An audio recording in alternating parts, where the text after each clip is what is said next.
Hello, in this video we talk about some of the foundational legal documents you will need when you decide to implement a membership model for your medical practice or other healthcare clinical operation. I'm Michael H. Cohen, founding attorney of the Cohen Healthcare Law Group. We've advised over 1,000 healthcare industry clients on healthcare and FDA legal issues. Among our clients are many medical doctors, chiropractors, dentists, psychologists, and other licensed healthcare professionals. Many of our physician clients are overwhelmed by the demands of their patient population. They simply want a more streamlined, fulfilling medical practice. To that end, they work to implement more of a concierge model. When it comes to concierge medical practice, we've been around the block, so to speak. We've done quite a few rodeos ever since the earliest days of concierge medicine. Now, some folks still call it concierge medicine. Some say VIP medical care. We've even seen some journals and literature refer to retail medicine, boutique medicine, and other mysterious surrounding names. In terms of the legal work, we've worked on the agreement foundationally between the medical doctor or medical practice on one hand and the patient or the member on the other. The contract for, let's call it, concierge medical services. Again, this agreement can go by many names, but it's essentially arose by other names, the same document. Some call it a concierge medical services agreement. Some call it a subscription agreement. We like to keep it simple these days. We call it a membership agreement, just like you would get from your gym. The reason is, fundamentally, this is like the agreement that you have with your gym in some respects. For example, typically you go month to month, you pay a certain fee, and for that monthly fee, you, here as the patient, get some things, and you as the doctor deliver some things and not other things.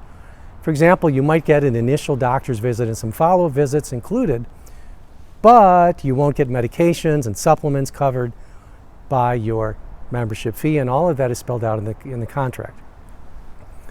Also, there are important things that we need to say in the agreement. For example, we will want to say that this is an agreement for medical services and it's not healthcare insurance. We're just going to spell that out. There are some other nuances to the membership agreement for a concierge medical practice. For example, if you're going to do recurring charges, which are also known as auto payments or also known as a subscription, then in most states, there are laws that require you to make special disclosures which let the patient know that you will be auto debiting their card at regular pre-scheduled interviews unless, prior to that, within a certain interval, the customer ends the contract. Note, we have two options here for you. We can customize the concierge membership agreement for you, which we like to do as your legal counsel, or you can buy our form agreement online on a separate website, www.healthcarelegaladventures.com. Now, the other key form that we like to work on for a specialized medical practice, whether it's functional medicine, integrative medicine, conventional care, or something else in a subscription medical membership concierge model, is the consent to medical treatment. Here's what you as the doctor should have at the very top of your consent form as one example of some language. To the patient, you have the right as the patient to be informed about your condition and the recommended surgical, medical, or diagnostic procedure to be used so that you may make the decision whether or not to undergo the procedure after knowing the risks and hazards involved. This disclosure is not meant to scare or alarm you. It is simply an effort to make you better informed so that you may give or withhold your consent to the procedure. See the way I talked about it? I just made it very, very friendly. And that pretty much announces in plain English what the consent form, which is a legal and ethical requirement, is all about. Now, the consent should also have a couple of other provisions. Let's talk about what they are. First of all, a description of your practice.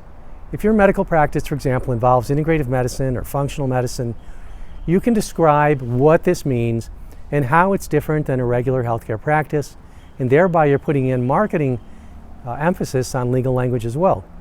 Second, a disclaimer of the physician's role by limiting the role to specialized care.